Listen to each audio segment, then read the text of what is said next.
Segunda pergunta dos mensageiros, capítulo 22. Os que dormem, tem 3 perguntas aqui.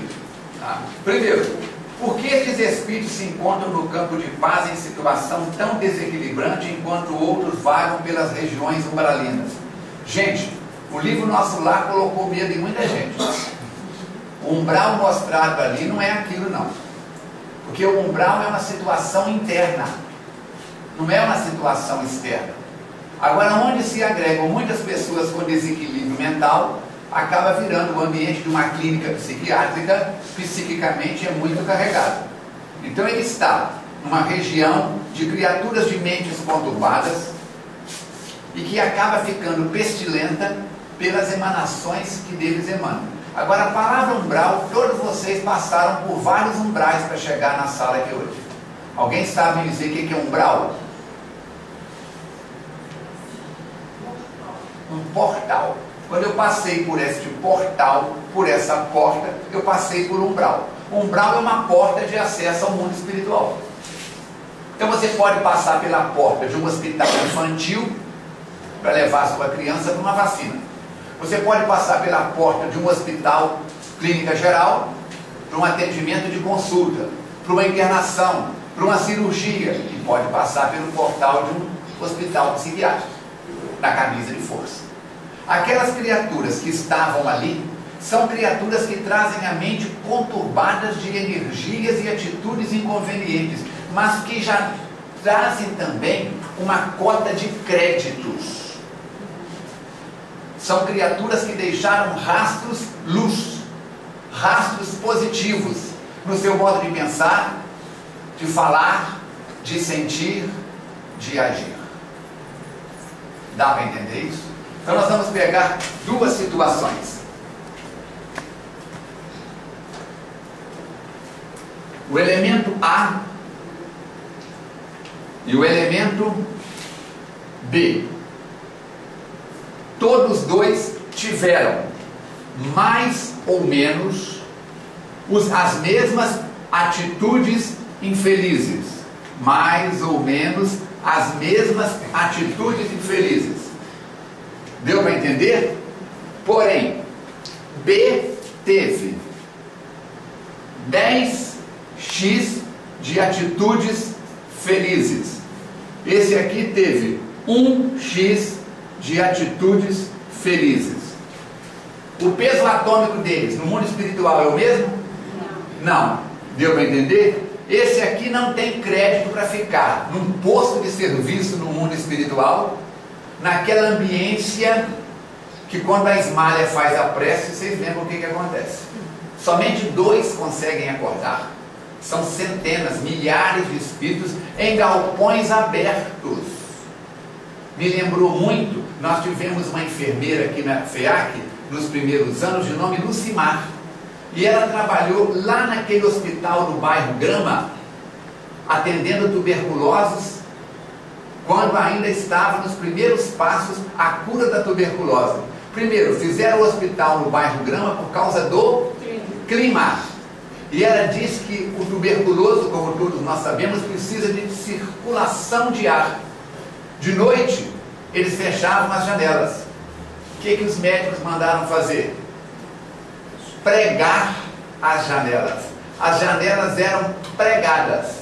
Eles pegavam cobertores e punham na janela. Os enfermeiros da noite passavam várias vezes e arrancavam os cobertores. Porque eles precisavam daquele clima frio para ativar a regeneração do aparelho respiratório. Aqueles homens e aquelas mulheres que estão no ambiente já do posto de serviço que o Alfredo comanda e que ele recebe as orientações da Ismália, tem um peso atômico diferente desses daqui. Por isso, com propriedade, Lavoisier vai dizer que na natureza nada se cria, nada se perde. Tudo se transforma. Todo bem que você faz gera crédito em favor da atitude infeliz que você fez. Ok? Por isso, aproveitemos todas as oportunidades. No mosteiro budista, o não matar é levado muito a sério. Eu não mato nem formiga.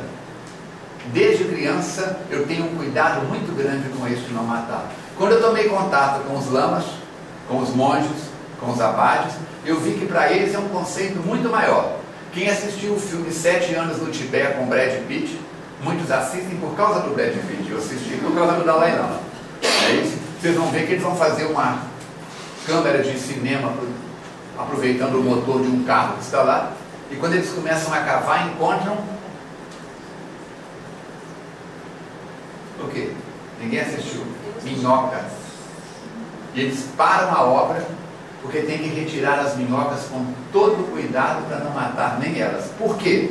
Os budistas acreditam na metempsicose, que é o espírito que está na condição que você e eu estamos, podemos reencarnar num animal. Então eles dizem, estas minhocas podem ter sido nossas mães em outras reencarnações. Não tem nada a ver com o espiritismo e ao mesmo tempo tudo tem a ver com tudo. O respeito que eles têm à vida chega a este ponto. Deu para entender a resposta? Esse exemplo também pode se aplicar se os dois fossem suicidas? Se os dois fossem suicidas, a situação seria mais complexa, porque todos os dois teriam danificado os tecidos do perispírito. Você pode fazer o mal tanto a outrem como a você. Então os primeiros tempos seriam iguais. O tempo da perturbação, da zoada, não é isso?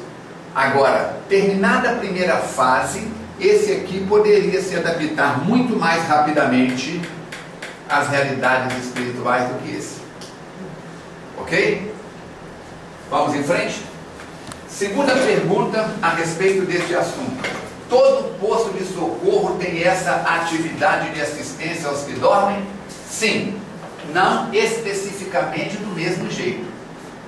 Toda escola, independente da linha pedagógica que ela utilize, alfabetiza crianças? Sim. Umas de um jeito, outras de outro. Umas vão contar história para alfabetizar, outras vão fazer joguinhos, outras vão direto para o assunto.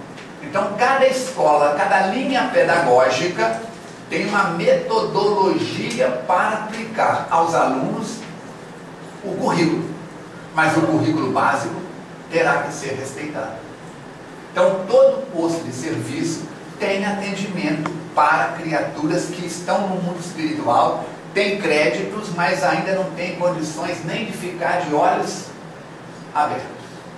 Mas cada uma vai ter a sua especialização de acordo com a tarefa que se destina e com o corpo de trabalhadores que atuam nessa área. Nem todo hospital cirúrgico faz qualquer tipo de cirurgia. Parto, qualquer hospital cirúrgico faz. Dá para entender? Terceira pergunta. Qual a diferença deste trabalho no posto de socorro e do trabalho efetuado nas câmeras de retificação? As câmeras de retificação são, em nosso lar, a área de atendimento aos espíritos de vibrações mais grosseiras, mais complexas, de maior peso atômico. Ok? Então as câmaras de retificação, quando a gente vê o mapa de nosso lar olhado por cima, ele se parece com um círculo, lembra disso? Ó, com 6 departamentos. Olhando de cima, a planta baixa, aqui no meio a área da governadoria. Agora se você chegasse de lado, como alguém que está chegando no Rio de Janeiro e está vendo o Pão de Açúcar de aqui, a Baía de Guanabara, o Mar de Copacabana e o Cristo Redentor. Se você olhasse de lado, você veria uma topografia mais ou menos assim. Tipo um disco voador. Aqui seriam os edifícios mais altos, aqui seriam os diversos departamentos, aqui uma linha mediana. As câmaras de retificação estão aqui embaixo. Dá para entender? Então seria, na colônia Nosso Lar, a área reservada àquelas criaturas que não têm condição nem de subir. Tem uma obra de Manuel Filomeno de Miranda, muito interessante, em que ele conta a história do Hospital Esperança. É isso, que é um posto de serviço que ele criou no mundo espiritual para atender aos espíritas falidos, que desencarnaram em situação de grande complexidade moral, comportamental e etc. Como é que é o nome do livro? Alguém lembra? Tormentos da Obsessão. Anota esse livro para você ler.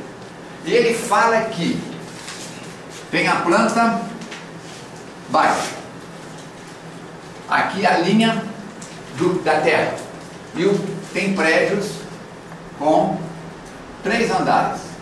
Os prédios lá são de no máximo 3 andares. Mas tem uma área que você entra e você vai para o subsolo, onde existem câmeras de atendimento. E há espíritos que estão aqui embaixo que não têm condição de ser atendidos aqui em cima. Aqui na FEAC, quem já fez o curso do SOS Preces já viu o desenho que eu faço da FEAC. A FEAC tem vários andares para cima e vários andares para baixo. Há espíritos que são retirados dessas regiões, vêm na reunião mediúnica, levam os choques magnéticos e voltam. Há espíritos que não conseguem nem subir nas tarefas da madrugada, a gente desdobramento é levado a atendê-los lá embaixo. Esses não têm condição nem de vir para cá. Aqui então, nem se fala. Respondido?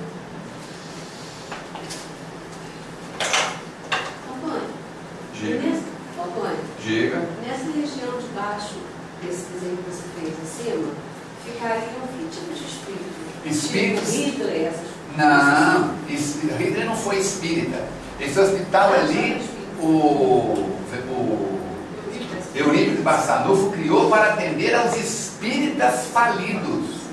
Nos 8 primeiros capítulos, se não me engano, dos Mensageiros, o André Luiz está no centro dos Mensageiros, é levado ele e Vicente por ali certo a ouvir as conversas da turma que falhou na psicofonia, na oratória, no trabalho de educação da criança.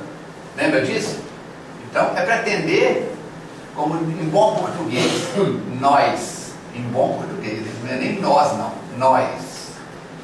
nós quando colocamos os pés pelas mãos, nós temos que pensar o seguinte, Mateus fala muito isso, conhecimento é uma coisa, conhecimento está ligado à área do saber, conhecimento é igual saber, ok?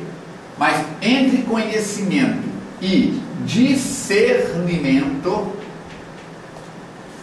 a distância para uns é de 1 passo, para outros é maior do que o Grande Cânion, do que as margens do Rio Amazonas. Por quê? Discernimento, Menezes, é